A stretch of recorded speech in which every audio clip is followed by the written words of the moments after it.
Welcome to Fast Effect Double Speed Magic the Gathering from ELD's Time Vault Games in Bellingham, Mass.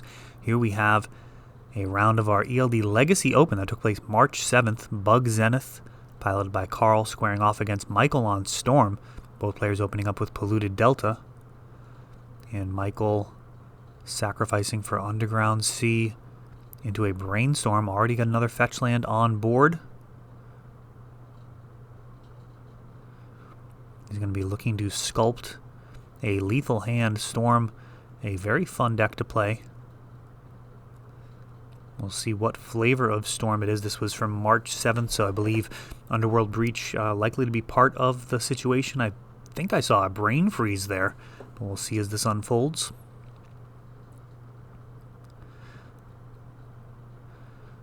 Underground Sea for Carl. And the decks that tend to do the best against Storm are able to fight on multiple different axes. For example, being able to attack the hand and the stack while setting a clock and attacking their mana base is kind of all of the different things that you could do to constrain Storm and keep them in check. So picking a couple of those and doing well.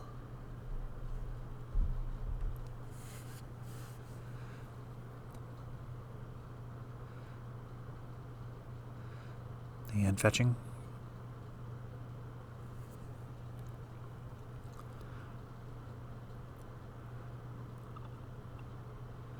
Volcanic Island.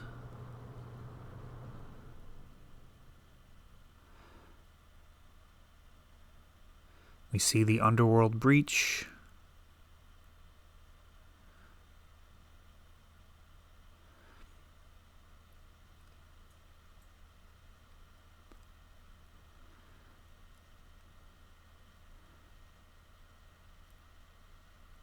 And Michael has mana efficiency to consider, but also oh, here we go.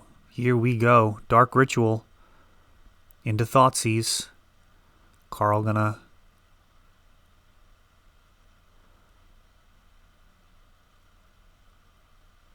fetch for Tropical Island.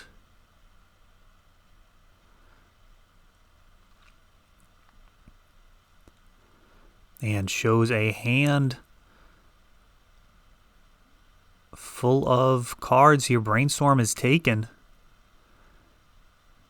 Got Ice Fang, Quaddle, Abrupt Decay, Green Sun, Zenith, and Tarmogoyf. None of those are going to matter at all here if Michael can get this Underworld Breach down. But does he have the mana for it? Does he have the red mana?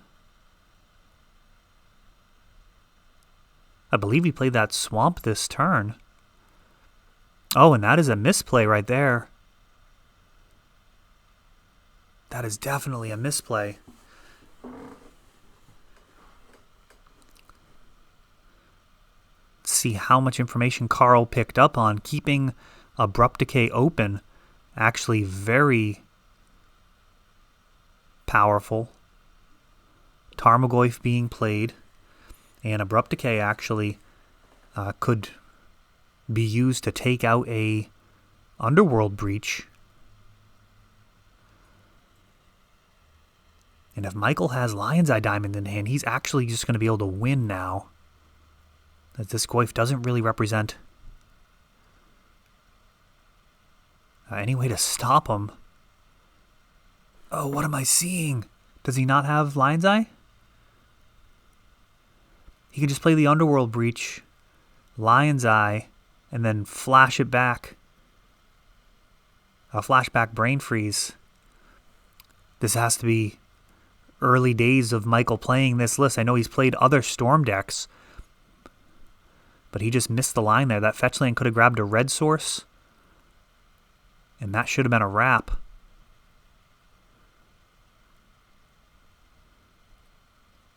Green Sun Zenith. Grabbing Collector Oof, and now Michael needs to scoop it up there. Lion's Eye Diamond, key to most of the paths to victory. And unless I'm missing something, Michael is definitely going to want to see this and learn from it. Looks like he could have got a red source, played the Underworld Breach, played the Lion's Eye Diamond, sacrificed it for blue, and then started brain freezing himself and just been completely off to the races.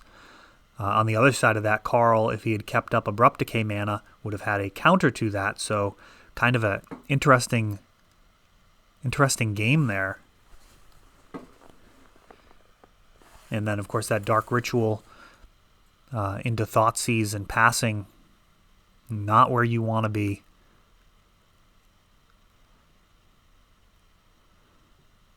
It is possible that Michael was throwing that out there hoping to snag a Force of Will. There are times where a deck like Bug Zenith could actually Force of Will that Dark Ritual there, hoping to top deck a Thoughtseize or some type of discard spell and keep the fight going if they feel like the Dark Ritual is going to mean that they are absolutely dead. For example, Thoughtseize into Dark Ritual into Thoughtseize and then killing after.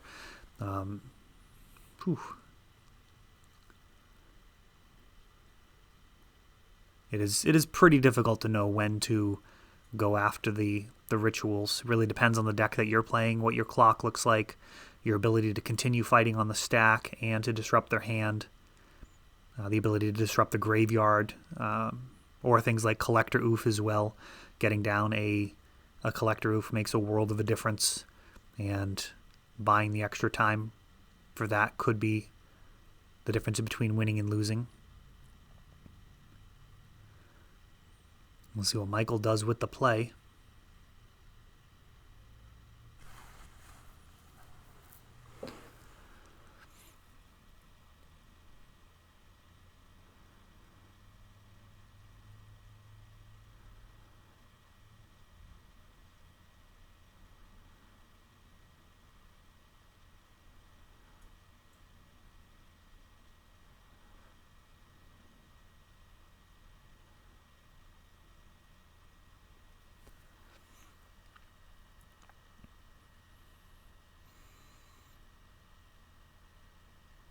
Volcanic Island for Michael. Polluted Delta. And now Brainstorm with the fetch land on board. Sees Cabal Ritual. Along with some lands.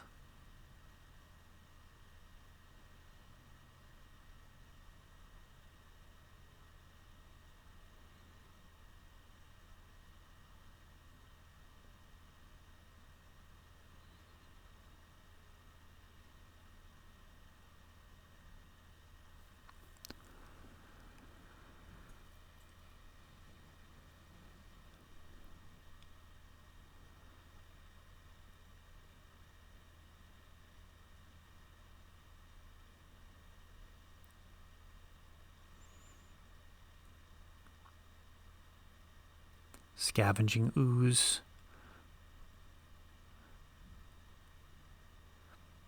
Tropical Island. In this matchup, Carl going to want as many dual lands as possible. Doesn't really have to worry about his mana base from Storm side of things, and he's going to want as many options as possible to cast his threats, disruption, really whatever it is he needs out of his mana base.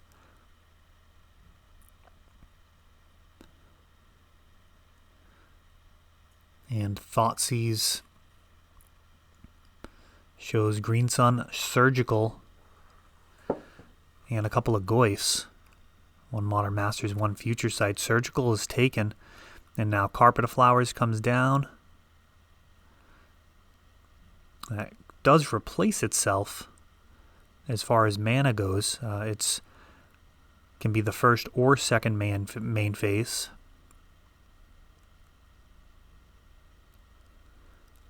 Not sure if Michael was aware he could have gotten a blue mana out of that during his second main. And now we've got a Green Sun Zenith. And that gets Flusterstormed.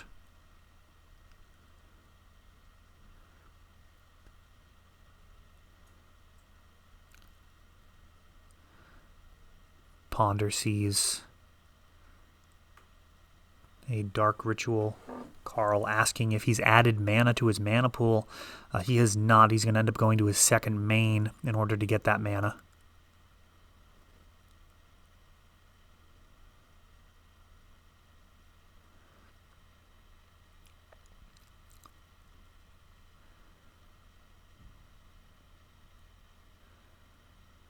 Bug Zenith is a fun little bit of deck building. Real toolbox. Has a little bit of a feel of survival, but really not broken. I mean, survival always had that kind of pull towards being like super busted, and if you weren't comboing out, you were probably doing it wrong. Whereas this Bug Zenith has a variety of creatures, the ability to go get the ones that you need many times in a game, not as often as survival, where you can do it repeatedly at the cost of 1 green mana, but you know, you're going to shuffle them back in, you're going to draw them more often, and be able to continue to find these powerful green creatures, many of which are recent printings. We've got an Infernal Tutor here for Michael, grabbing a second Cabal Ritual with Threshold, so he's going to have just an incredible amount of black mana. And it looks like Brainstorm and Flusterstorm left in hand. He's going to need to go to his second main and add some blue. The nice thing about Flusterstorm is you can play a spell and then play Flusterstorm targeting your spell, and then allow all of the copies to target the original Flusterstorm. So you can always get it out of your hand for only 1 blue mana. That's not necessarily obvious for many people who haven't played it. We've got a Wishclaw Talisman, which does not require getting Hellbent. And he's going to grab Ad Nauseam here. So it did not need to go Hellbent. It was actually Wishclaw Talisman and not Infernal Tutor. And now the damage begins.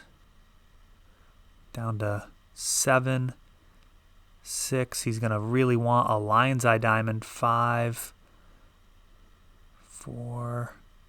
Now there are cards in the deck that can kill him. He's got Tendrils and potentially Empty. Got to consider whether or not it's worth possibly losing. Down to 2, and now that's pretty much the end of the line. He'll have a very good hand. What will he be able to do with this? He is facing down a Scavenging Ooze.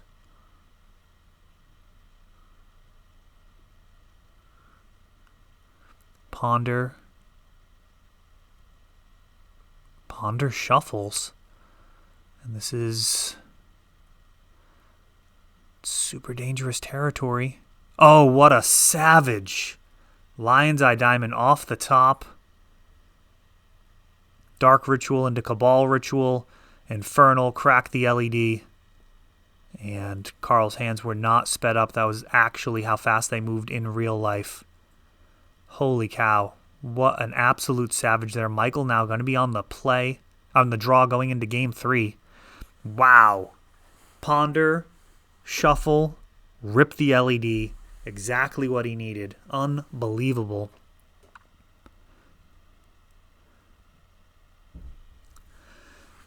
Whew. A Wishclaw Talisman also would have worked there. That is... It's a short list. It's a short list of cards that would have worked there. The Tendrils would have also been fine. Past in Flames. Underworld Breach. He needed something good, and he got it.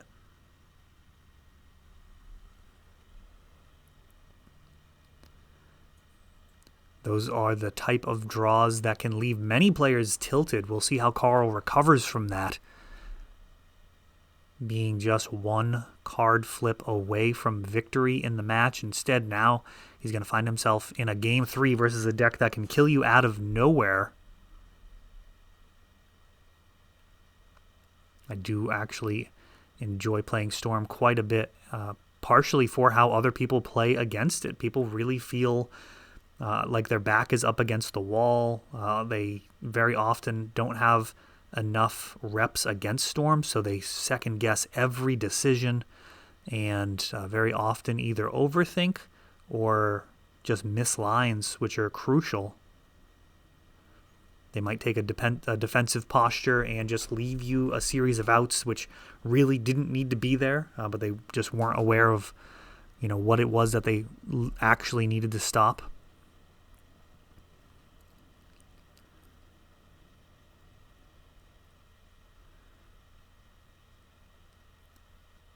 Preordain. No thank you to both of those.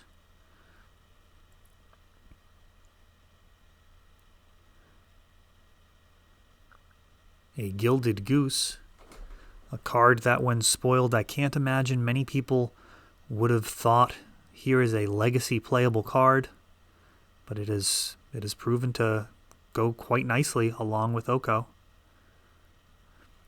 Wishclaw Talisman coming down. Nice thing about the Talisman is it makes early use of your mana. Of course, the downside is they can Abrupt Decay it, but the upside is those early turns, you sometimes in a control matchup might not have the most exciting use for your mana.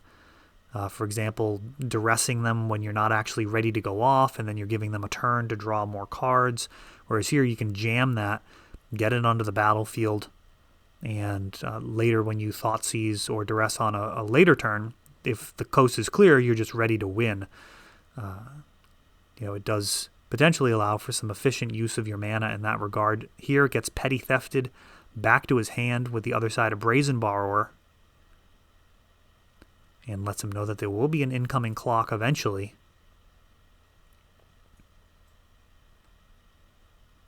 Such a blue card, returning the permanent, and then during the end step being able to get a 3-power flyer at instant speed.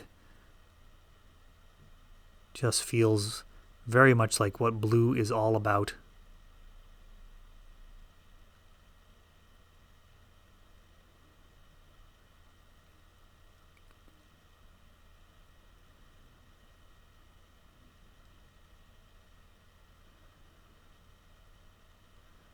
Basic Island, Lion's Eye Diamond, Infernal Tutor cracking, Gilded Goose, allowing for a Flusterstorm there, and Michael moving all in on an Underworld Breach. If he had resolved that Infernal Tutor, he would have been able to grab the Breach and just win. Instead, now he's facing down 3 damage a turn, plus potential life gain from the Gilded Goose could move him out of easy Tendrils range. Thoughtseize sees a singleton Flusterstorm. Terrible top deck for him.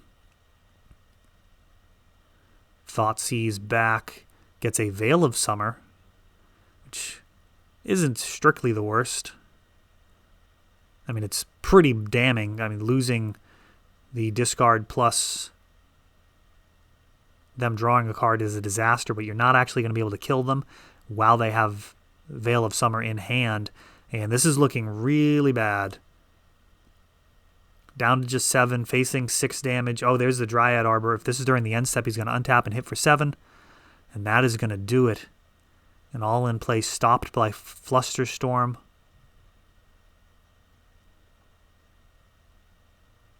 And 3 games very much decided by the decisions at the table, as these decks both require quite a lot of decision making.